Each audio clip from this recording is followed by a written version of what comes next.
So, I'm Dr. Allo, and I've never gone live before. Not sure why this isn't focusing, but maybe it is, and I just can't see it. But, anyways, um, I'm going to wait to see if some people join. Obviously, you can ask questions, um, but I wanted to, hold on, let me put in here that you can ask questions. Anyways, I wanted to bring up a few things. It's always New Year's and the holiday season, and everyone's asking me, how do you not gain weight during the holidays? Like, it's Christmas now, and, we just had Thanksgiving, and people want to know, how do you not gain weight and keep it off? And then, what are your recommendations for New Year's resolutions? Obviously, a lot of times, people want to have New Year's resolutions, but are unsuccessful, or they can't keep them going long enough, or whatever it might be.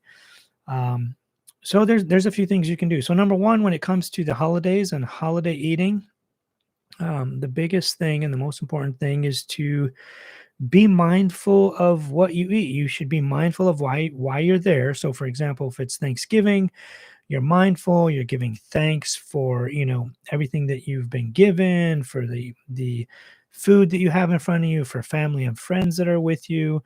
You're super thankful for all of that. So it would make no sense that you're being gracious and thankful and mindful and all of that, and then you eat a ton of food, like you eat 4 or 5 thousand calories. That just doesn't make any sense. I mean, you see the logic in that? It really just makes no sense. Same thing for Christmas. It's almost Christmas time. Christmas is in a few days. Um, you're remembering whatever it might be, the birth of Christ. You're there with family and friends. You may be also very thankful for what you have, your family, your friends, your neighbors, people that love you and care for you. So you want to be mindful of um, what you're eating and what you're doing and how you're celebrating, and you don't want to be gluttonous and eat a ton of food and all of that. So you got to be very careful with that.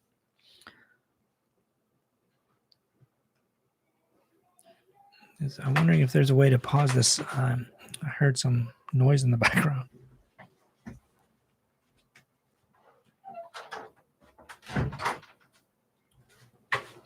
So sorry, I'm back. The next thing is, so try to be very mindful of what you're eating and how you're eating and why you're eating. The next thing you want to do for New Year's is set some realistic goals. You don't want to say, I want to lose 100 pounds or whatever it is. Set realistic goals and set milestones that you can reach.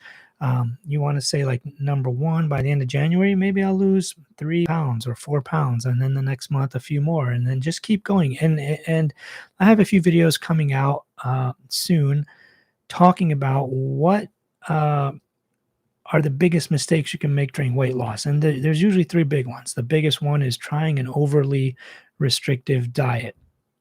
The second one is going all out in the gym. You adopt an overly excessive exercise program. And then the next one is usually people who have a bad relationship with food. Having a bad relationship with food is by far the worst. This is people who think that food is inherently good or evil or bad or unhealthy or healthy. We don't want that at all. Food is just food. It's just a different combination of macronutrients. If you're trying to lose weight, you need less. If you're trying to maintain, you need to eat what you normally eat to maintain. If you want to gain weight or build muscle, then you got to eat a little bit more. So those are the kind of the main things you want to do if you have if you're trying to set New Year's resolutions to try to start healthy habits. Start with something simple. Cut back your food. Eat what you like. Just eat a little bit less or a lot less, depending on how much you need to how much you need to lose. But just start back by cutting your food by 20-25% of what you normally eat.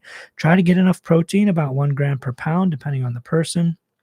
And then try to adopt some kind of activity that you enjoy. You don't have to go all out in the gym. It doesn't have to be anything crazy.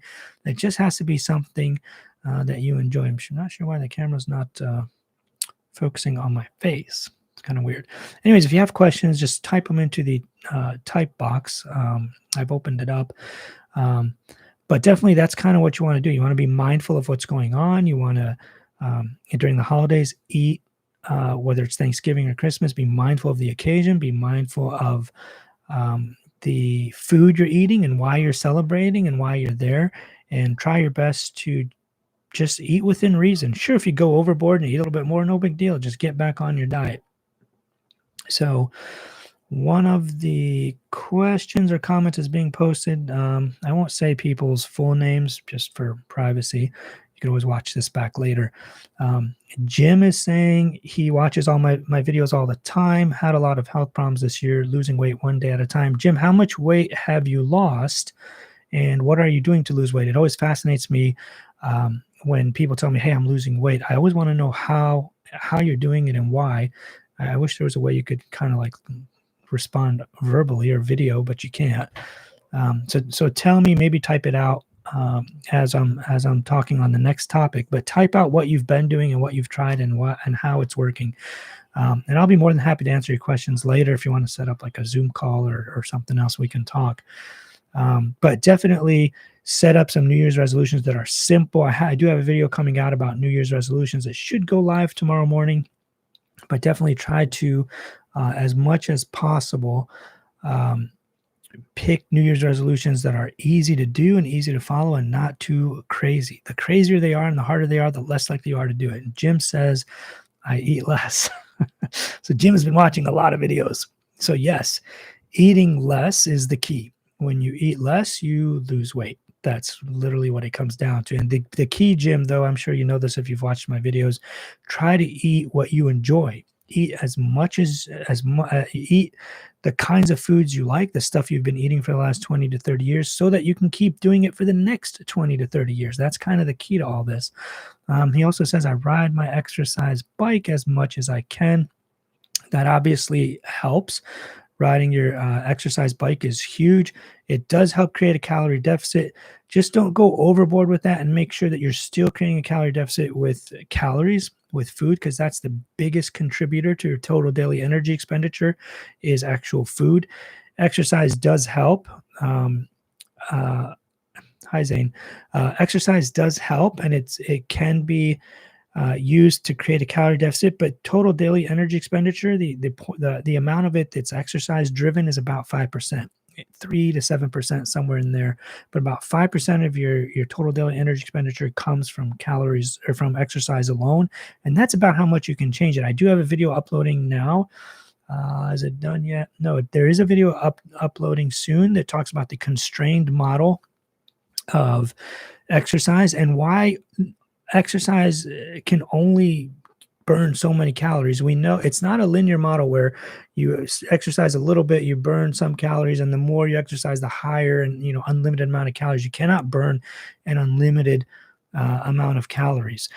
It's a constrained model is what we believe in now, according to Kevin Hall, and a lot of other people have proven this now. This was back in 2016, but now you do exercise. In the beginning, you burn a lot of calories, but then it's kind of capped and plateaus, and you can only burn so much with exercise. So Jim, keep riding your bike. Obviously, it's helping you. If I may ask, how much weight total have you lost? Hi, Zane. Zane says hello. Zane, have you lost weight, or are you just on here for some fun? I think Zane is my son, actually.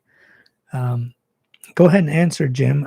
In the meantime, welcome to everybody else who's joined. Obviously, this will be replayed, and you can just watch it later. So even if you don't get to ask your question, you can ask it in the comments below each video. So just to recap, Thanksgiving and Christmas, holiday seasons, whether it's Easter, whatever it is, wedding season, whatever, people like to overeat. Just don't beat yourself up for it. If you overeat, just move on. The next day, eat a little bit less. Just enjoy yourself. It makes you feel happy. It actually keeps you going. If you had a slice of pizza or some ice cream, remember, food is not inherently good or bad. You don't want to have a bad relationship with food. If you ate pizza and you enjoyed it and you had a good time and you felt great, that's actually really good.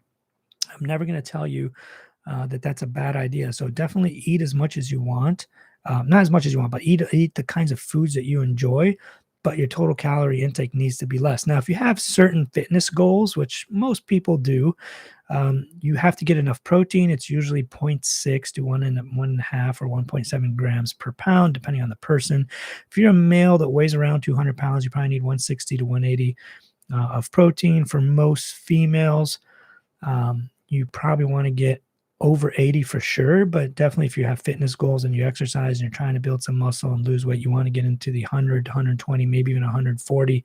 If you're a really tall female with lots of muscle, you can even get into the 160s in terms of grams of protein, but otherwise stick with the lower end of what I've been saying, and that's probably enough for most people. Protein is also very satiating. We've talked about that a lot. It makes you feel full. So you do eat less. Plus, it has slightly more thermic effect. If you eat, let's say, 100 calories of protein, you need about 10 to 15% of that energy calories to burn those. Whereas with carbs or fat, it's even less. Fat is like the least, it's like 3% maybe. So if you eat 100 calories of fat, you use about 3 calories, maybe 5 at the most, to burn it or process it. Carbs is kind of somewhere in between there, 7 to 10%.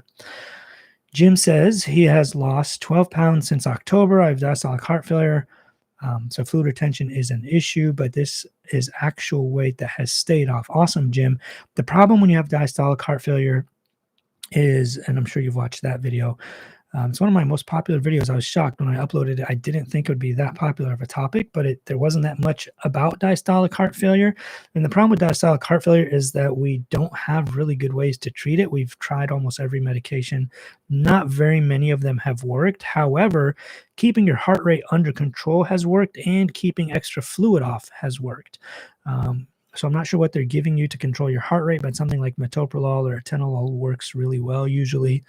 And then something to keep fluid off. If you're not having fluid retention, then you don't need it, because a lot of times over dehydration makes you over dehydration makes the diastolic heart failure worse. When you're dehydrated and your heart's pumping like this, your diastolic heart failure gets worse and fluid backs up into your lungs, and then you can't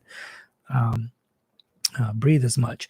So Jim is saying, yes, great video. I'm assuming you mean about the diastolic one, which is good. There is also obviously one about systolic heart failure. Now we're getting deep into the woods of heart failure.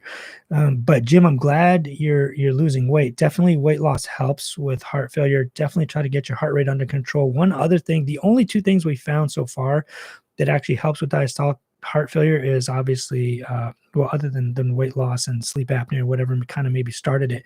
But two things that have helped is, one, controlling your heart rate, getting your heart rate down with a medication like metoprolol, or there are other ones.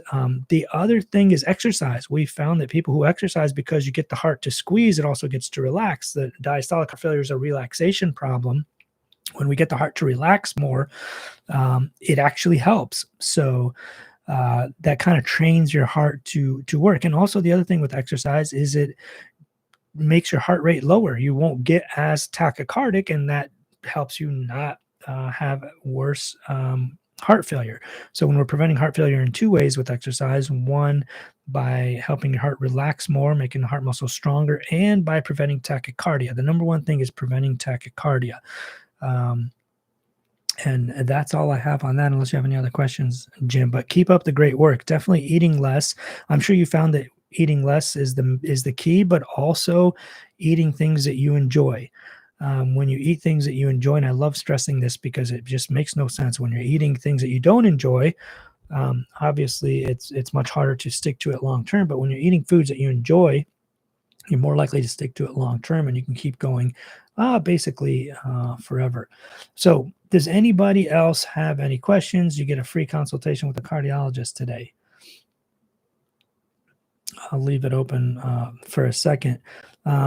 But basically in this video, we went over how to eat during the holidays, and as well as how to set realistic New Year's resolutions. You know, the gym in January up to about March or so is usually full of all these people that have New Year's resolutions that want to now become super healthy.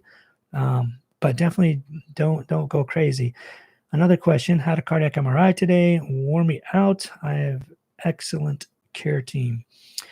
What were they doing the cardiac MRI for? Just out of curiosity. For the heart failure, or for myocarditis, or something different? It's unusual to get a cardiac MRI.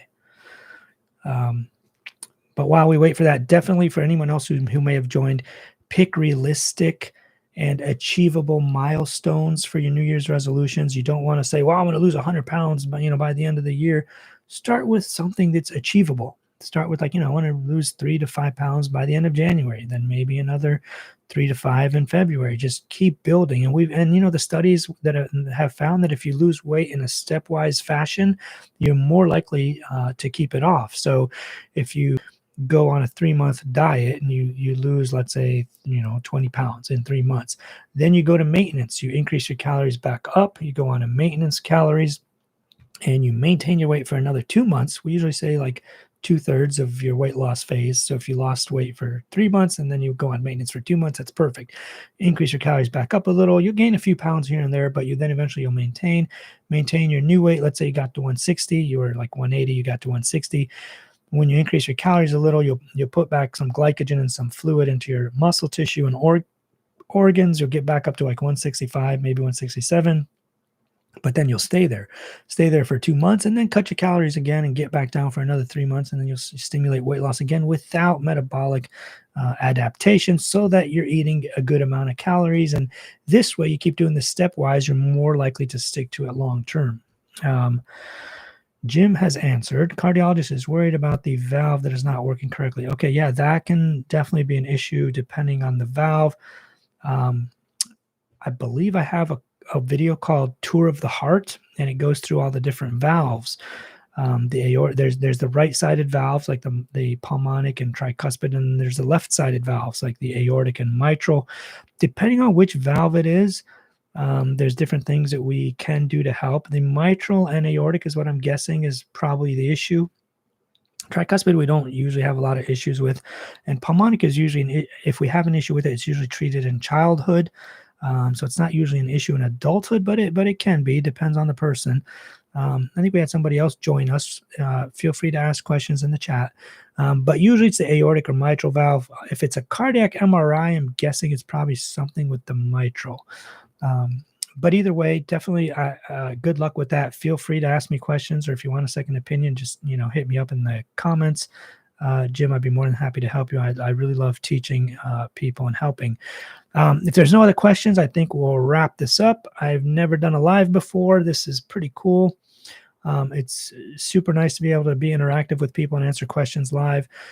Yes, that's my main camera back there that I normally use to do videos. It's the 4K one.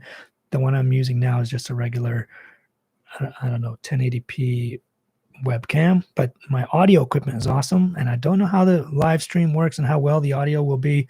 I'm hoping it's good, and it sounds pretty good. So if that's all, Jim, I'm going to close this, but definitely throw something in the comments if you have more details to answer or to add to your valve question. But thanks all for listening. One thing I will stress is that a lot of people ask me, where do you get all these studies? Well, all of my studies are available in all of my videos, all the long videos, the 3-hour lectures and the 1.5-hour lectures. All the studies are cited in there, and you can click on the links. If you want to download all of the studies and research on this, I have a $5 book. It's not even $5, it's $4.99. I'll put a link in the description below, but just click on it. It's literally every single study that I've ever talked about with active links. It's a digital download. You can click on the links and go and read that study. A lot of the studies are in there, and you can read them in there, and I go through why I think it's an important study.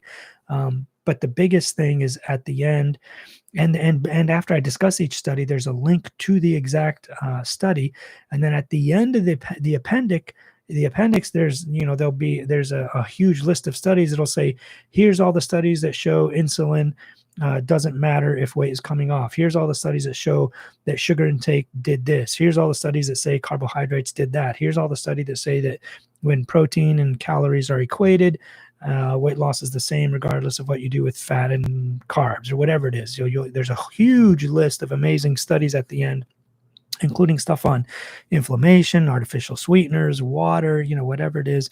Sometimes people ask, well, can I have a list of your studies? There's the list of the studies. Oh, here we got Vicky. I always look forward to your videos. Thank you so much. Well, thank you, Vicky. I love reading your comments. I always see your comments and I love reading them. If you have any questions, go ahead and put them in. Um, but I've never gone live, and I have now. Obviously, Vicky, I think you might have just joined, but you'll be able to watch the replay. I think it goes online like immediately.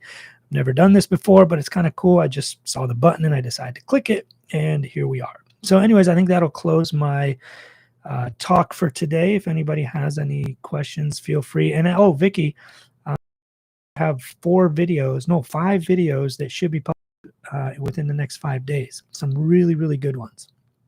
One of them on intermittent fasting, one of them on the carbohydrate insulin issue, one of them on the constrained exercise model, one of them on a friend of mine who almost died at a pool party. And there was another one. I can't remember what it was, though, but there's 5 of them coming up. Jim is asking, this is a different Jim now. I'm not going to use people's names because they might want to be private. I have a low resting heart rate at 30 BPM. Okay, Jim, I don't know how old you are, but if you're young, that may not be a problem if you're super athletic. But if you're not athletic and it's that low, that can be a problem. If you feel fatigued or lightheaded or dizzy or like you're going to pass out all the time, then that's definitely a problem. You definitely want to see a cardiologist, and maybe you need a pacemaker. Now, if you're young and you're like 20, 30, 40, maybe you're super athletic and you're running marathons all the time and you notice a low heart rate, then that may not be an issue. Jim says, I am 67. So at 67, I don't know how athletic you are or how well conditioned you are. If you're super well conditioned, I'd say that's probably still on the low side. Do you feel fatigued or tired or lightheaded, dizzy, like you're going to pass out? I can wait for an answer. If you are feeling lightheaded and dizzy or fatigued or like you just don't have enough energy or anything, then yeah, that's going to be a problem, Jim. You probably need to see a cardiologist and discuss options with regards to a pacemaker.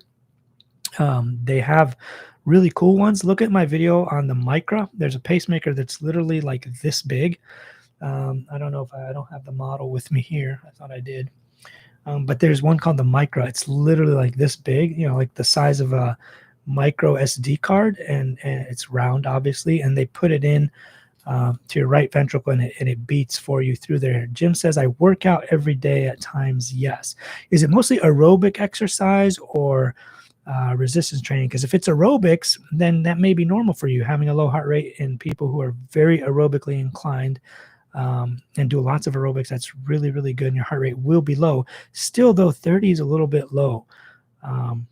If you feel fatigued and tired or lightheaded and dizzy, you definitely should get that monitored or see a cardiologist. The one thing you can do, see a cardiologist. They'll have you wear a heart monitor.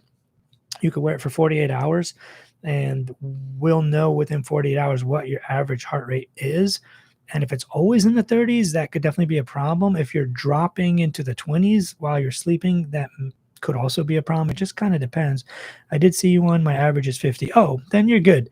If you did see a cardiologist and they did put on a monitor and your heart rate is in the 50s on average, then that's perfect. Then, that's not a big deal. Sometimes if you notice your heart rate's 30, it could be for various reasons. People sometimes have this thing called a vagal response, where if you're overthinking something or you're nervous or stressed out about something, or you just use the bathroom, or you're straining to use the bathroom, or you're overwhelmed, sometimes that can drop your heart rate. It's called a vagal response or cardio inhibition or cardio inhibitory syncope. Sometimes we call it if your heart rate gets that low. But either way, I'm glad you saw somebody. The watches, depending on the type of watch, he says, I have a watch and I use it at night. The watches are pretty good at getting your heart rate and heart rate variability. The only thing they're not good at is they're not good at calculating how many calories you've burned throughout the day. The step counters and all that are not that accurate. But definitely they're pretty good at picking up irregular heart rates and your actual heart rate, which is good. There's been a lot of studies on that, but calculating your calories based on your movement Fitbit tracker, iWatch, or whatever is very, very poor. They say they could be off from anywhere from 20% up to 90%. So I wouldn't use those for calorie tracking. Does anybody have any other questions? I do have 5 videos coming up. And like I said, there'll be a link at the bottom. If you guys want to grab my book that includes every single study that I usually refer to, and I always update it. Once you get the book, you always receive an email with updates if there's any updates to the studies or any new links or anything like that. I always update it. So just grab it. It's like $4.99. It's nothing. I just don't want to give it away for free. But if you really want one for free, just email me. I'll shoot you one. It's not really a big deal. I just want people to have the information and have the research and have the studies and be able to debate people based on research and studies. You're always going to have people that come up to you and say, Doc, if you eat too many carbs, you're going to gain weight. It's not true. If you eat too many anything, you're going to gain weight, but it's not just carbs. But anyways, I want you guys to have the research and the articles and the studies that show you and can you have like the evidence or the information to be able to debate people back. But anyways, with that, I think we'll close. Jim says thank you. Vicky also said thank you, and so did the other Jim. Nazmul gave me a thumbs up. Zane said hello. Zane is my son, by the way. He actually subscribed to my YouTube, and apparently he saw that I'm live and said hello. So hello, Zane. But anyways, thank you guys very much, and I think we'll close this now. If you think of anything after this, just drop it in the comments. I answer every single comment. Take care, guys. Have a good night.